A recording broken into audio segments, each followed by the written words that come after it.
Hey, Contessa. Hello. It's so good to see you. It's always great to see you. Thank you for joining me. I'm sitting here with my friend, Dr. Contessa. Let's talk about the importance of therapy. Yes. And just individual therapy for mental health, but even relationship therapy. I mean, there's so many Black women and Black men, but particularly Black men who are just like, I don't want to talk to anybody. And it's just causing so many problems, number one, with health, but also in relationships.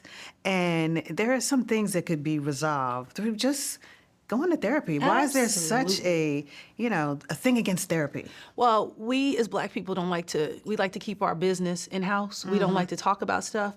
But what I always say that, if something happens in the dark, right, is more likely to have a poor outcome if it doesn't come to the light. And so being comfortable talking about things is going to actually lead to better outcomes. Again, transparency is freedom. And so what you'll find is that what you're going through, a lot of times you think you're the only one, you'll find it's actually quite normal. And so therapy does a couple of things. Number one, we all have our own little mores, right? Our own little cultures, subcultures and families and relationships. And so what you may think is this is normal. I always slap my husband when he say something crazy to me. Ma'am, you're not supposed to put your hands on anyone. Well, my mama slapped my daddy. Well, that's not okay, right? And vice versa is not okay as well. Or I get to cuss, or I get to fuss, or I get to say whatever I want to in a fight or argument. Right. Well, you think because you've seen it is the way it's done in your family, or the opposite. It's become normalized. It's normal. Yeah. Or the opposite is true. Not talking about things is okay. Because for a lot of cultures, meaning families, they don't talk about things. It could be some craziness happening, and then the next day it's like nothing ever happened. And so what you'll find when you go through therapy, you'll have, you'll talk about what was happening in your day. And then the therapist will stop and say, well, how did that make you feel? Well, I didn't like it. Well, you're allowed to sit in that feeling, and you're allowed to maybe say this is, no, I can't say that to my mom. I can't tell my mom that it hurts my feelings when she calls me names. Right. I can't tell my sister that when she doesn't show up for me, it hurts my feelings. Or I can't tell my spouse that it makes me feel bad when he asks somebody else or 2 or 3 other people to be in our relationship. Right. Right? But that's what you feel like because it's happening to me. This is just the only way it's supposed to be. But therapy helps you understand what can be managed, where you can improve things, and then sometimes even helps you to figure out what it is about the situation that you're contributing to that maybe, just maybe, you can make some modifications and then again lead to better outcomes. Because it's not always about the other person. It's not. Sometimes it is. It's not. But I love that, number one, we have to speak it out loud. Therapy helps you actually say the words. You don't want to say, I'm being abused. Absolutely. You don't want to say that this person is hurting me. You don't want to say those things that are negative. But I remember having a conversation with a friend about a relationship, and they were like, well, how are things going? I'm like, he's just really mean. And I'm like, well, what are the things that he never like? Girl, that's not normal. That's not normal. And she was like, wait, what are you talking about? Wait, what are you saying? Yeah. Like, that's not normal. And I was like, But just to hear someone else say, that's not normal, because I had normalized it. That's right. For so long. So I do think, and then went to therapy to figure out why I was normalizing bad behavior. It goes back to childhood for us. And it's you sometimes will go to what's comfortable. You don't on purpose do that, but you go to what you know. And so you keep repeating cycles. We call them generational curses and things like that. Yeah. But the other thing is sometimes it's a clinical situation. Sometimes you are actually clinically depressed and you maybe need some intervention. Sometimes you're clinically, you suffer from anxiety, which is actually way more common, right? Or even PTSD or trauma. There's all these things that we think, again, because it happened to us, it is normal, and that is not manageable, or there is no better outcome that can come from this. But what you'll find is, one, there are sometimes some things that you can do, like breathing exercises, or meditation, or prayer, and you can set your intention for the day, right? You can start journaling, writing things out, and those kind of things can also set up the tone of how you approach your spouse, and your children, and your coworkers, and your employees, and you'll find, man, this is better. But you started your day with trauma. You started your day. I know, for instance, today it was a crazy day because we were running around, and I was, my daughter, I have to apologize to her because I was pretty mean to her. But she was saying stuff to me that I thought was disrespectful. Right. But these kids now, they don't think that things that our parents thought was disrespectful is disrespectful. And I'm like, you don't need to match every word that I'm saying. No, because right? back in the day, you get smacked in the mouth for that and all the things. I can tell you, which is, again, maybe not normal. Last time I got slapped across my face in my mouth, I just asked my mama a question, and I just Remember, I'm like, oh Lord, that happened so fast. Right. And I wouldn't do that to You my don't kids. do that now. But Right. I swear she matches every word that I say. And I'm just like, that's disrespectful. It is. Right? You can sometimes, listen, we don't have to Right. go tit for tat.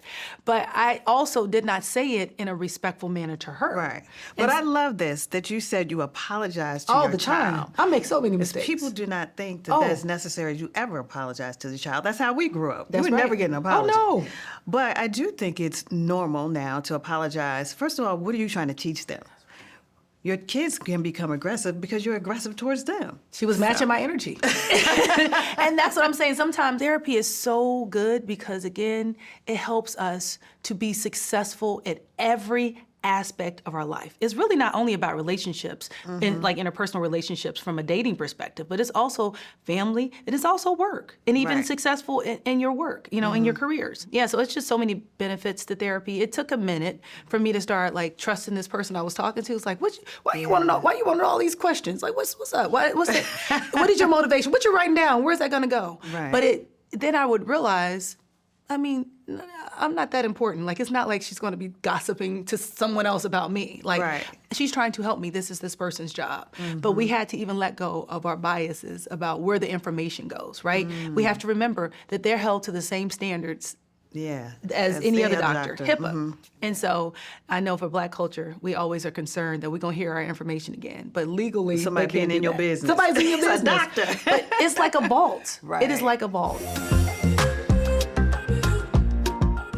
And you were in the military. Yes. And thank you for your service. Thank you. So how has the military shaped discipline? And you're in great shape. Thank And I'm you. thinking that's probably because you're disciplined by nature. Well, you know, I actually, I would say one thing that the military taught me is how to speak clearly. What happens in the military is you have to be clear when you speak, right? You're going to be deployed. You're going to be there for this much time, and you're going to be required to do this. You have to tell your family. You have to set up this parenting plan. You have to tell your spouse. And in the military, we had to so quickly get the information, understand the information, and then transfer the information to other people because I was an officer. Because truly mistakes in the military can be deadly. They can be deadly to Yeah. more than just us, to populations. And so I loved the organization of the military. I loved the clarity. I love that the chain of command. Like, it was very, very clear that this person had this power, but they don't have any power to do this. And so I like that. I like systems. I like organization. When it came to the exercise part, I did. I really learned to make exercise a part of my routine. And I think even in medicine, we have to remember that 150 minutes of aerobic exercise every single week is the bare minimum that you should be doing. And then in addition to that, 3 days of lifting weights. And that's for every age group. That means even if you're 80, you should be doing some kind of resistance training, using bands or lifting light weights. That's a good prescription. Yes. 150 minutes 150 of minutes. physical activity Every single week. Every single week. And And so- then 3 days a week. Of resistance training. Of in resistance addition to that 150 minutes of aerobic exercise. Yes. And when I say aerobic, I mean that you should not be on the phone, you know, kikiing. If you Yeah. can do that, then you're not working out to the right intensity. Okay. Yeah. And then 3 days of doing some kind of weightlifting, whether it be using bands, resistance bands. You can even do calisthenics. Like, you can do push-ups, sit-up, squats, using your body weight as the resistance, Right. or using actually weights, like free weights. Okay. At every single age. And it does not make you bulky. It actually increases your lean muscle, which is like this. I have a lot of lean muscle now. So when I was doing the fitness competition, I was doing heavy weights. Yeah. And I got bulkier. But if you want to be lean, you should do resistance training, light weights. Okay. And then the other thing it does is when I'm sitting here doing absolutely nothing, I'm You can burning burn in, calories. yeah. It actually increases my basal metabolic rate. And so when I'm sitting here doing absolutely nothing, I'm burning fat. So can I eat beignets and still burn You fat? can. You can. But that's the point. But you have to do, Right. if you Yeah. keep your body as a fat burning machine, then Yeah. even when you do the splurges, your Right. body does not change. Burning fat in your sleep. That's I love right. it. Because I tell you, I would look at a Skittle. I would look at one, and then it would just be like, I gained 5 pounds. We got to be careful about alcohol. We got to be careful about eating processed foods. Yeah. It should really be something that you do rarely. I mean, I'm a little guilty with my Prosecco. I drink a little bit too much Prosecco. I do like my bubbles. I do like my bubbles. But I said too, for me, I cut it back because of the sugar. That's right. The sugar in it, and sugar is a killer for Black folks. And it has no nutritional value. Zero. So anything that has no nutritional value, you should only eat it rarely. We eat for pleasure, but we really should be eating for fuel, for energy. So are these the preventative things? 'Cause, Black women have a higher risk of dying from like heart disease That's and right. hypertension and cancers. Are these some of the preventative measures that we should take? All of them, absolutely. It's all lifestyle. It's lifestyle medicine. And people don't like to hear that. They get frustrated. But the genetic thing that we do sometimes is what we transfer from generation to generation. How we eat, how frequently we eat, how we socialize.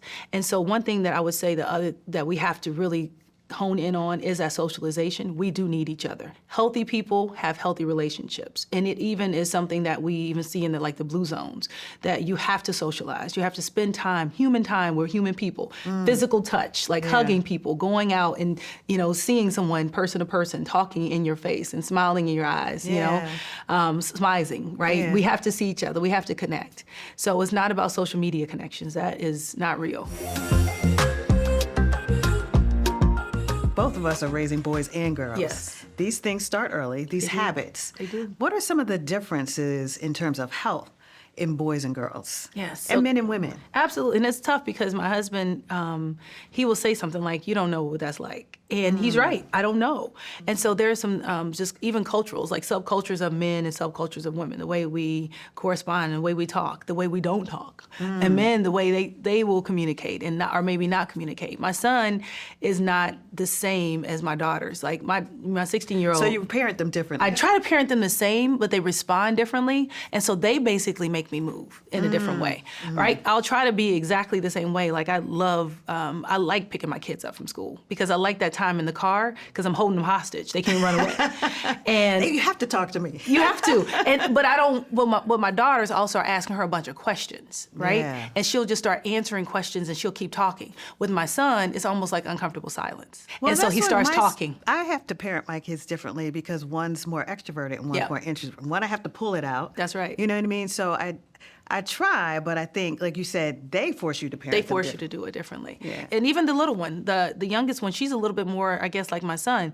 She doesn't necessarily share without you being quiet. Like if you're quiet and she's sitting in that empty, quiet space, she'll just start talking.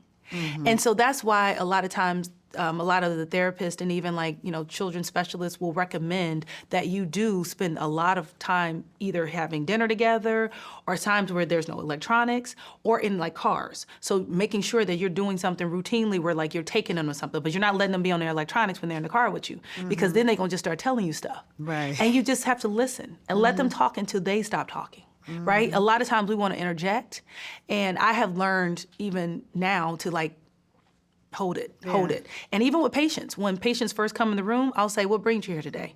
And there's actually a technique where they tell us to wait 2 minutes and don't say anything for 2 minutes. So they may say one thing, and we instantly always want to interject when we talk to people, right? Yeah. But if you just, for a couple of seconds, just keep quiet and let them keep talking. It works with kids too. It works at work. It works. An executive coach told me, and I had this sticky note for years on my computer because I'm a driver. So I'm quick to tell you what to do, what needs to get done. But when you want to get the best out of people and you want them to grow, you want them to start having the answers. And so I had a sticky note on my desk that said, ask, don't tell. I'm going to ask you the question. I'm not going to tell you what to do. I'm going to ask you to tell me what you need to do. And then if you're lost in a situation, then I'll give you some advice. But the first thing, listen, I hired you for a reason. You tell me what you're supposed to do. You tell me what we need to do. And then you start to cultivate those things, that muscle in someone that they have the answer. So now you come to me with answers because I got enough problems. So thank you for what last word? Okay. Any advice for Black women in this time, the time that we're in? It is a very challenging time for us managing our households, Yes. the mental state of our children and of our country. Any advice for, let's say, the Black family? Absolutely. So women have to let guilt go. We have to let guilt go. We are doing the best we can, and we're doing better than our best. I mean, if there was a standard, we are always consistently hitting above that standard. So let guilt go. Whatever it is that you did not do or that you wanted to do, or if you're prioritizing yourself and you're feeling really selfish, then understand that that's because you needed that, right? Because for the most part, we aren't that. We're not selfish. We are Yeah. givers. And so let that guilt go, whatever it is that you need to, so you can keep moving forward. And actually, that's going to be a little cheaper for you because then you won't require so much therapy. Because most of the time we go to therapy, it's really about what we didn't do for somebody else. It's really not about what we need. Yeah. But also go to therapy and figure out what it is that you, nobody else, not for your husband, not for your kids, what do you want to accomplish? Because when you are in your 70s, 80s, 90s, you want to look back over your life and not only just to God say, well done, but also say, this is what I really wanted to accomplish and this is what I did. And you're happy that you did that for you. Yeah. So you're allowed to want some things specifically, selfishly for yourself. So I know your story is not over, No. but I'm going to say this in this moment. Well done, Dr. Thank Contessa. you. Thank Well you done. so much.